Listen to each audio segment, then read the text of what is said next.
दे धडक बेधडक आपल्या परिसरातील ताज्या घडामोडी, घटना, समस्या, विविध क्षेत्रातील सर्वदूर बातम्या पाहण्यासाठी लोकशक्ती लाईव्ह न्यूज चॅनलला सबस्क्राईब करा आणि नोटिफिकेशन मिळवण्यासाठी बेल आयकॉनला प्रेस करा।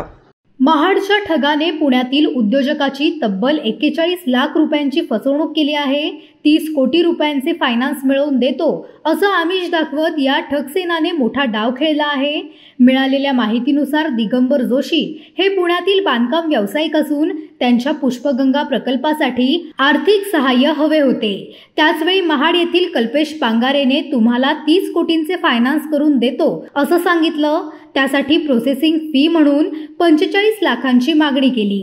जोशी यांनी वेळोवेळी त्याला 41 लाख रुपये दिले, मात्र फायनान्स तर मिळालं नाही। उलट आरोपीने पैसेही परत केले नाहीत।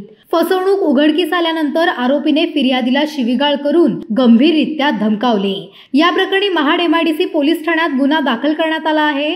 पुढील तपास पोलीस उपनिरीक्षक कापडेकर यांच्या मार्गदर्शनाखाली सुरू असून आरोपी सध्या फरार आहे। याबाबत महाड पोलिसांनी आवाहन केले आहे की ज्यांची फसवणूक कल्पेश पांगारे यांनी केली असेल त्यांनी त्वरित महाड MIDC पोलीस ठाण्याशी संपर्क साधावा।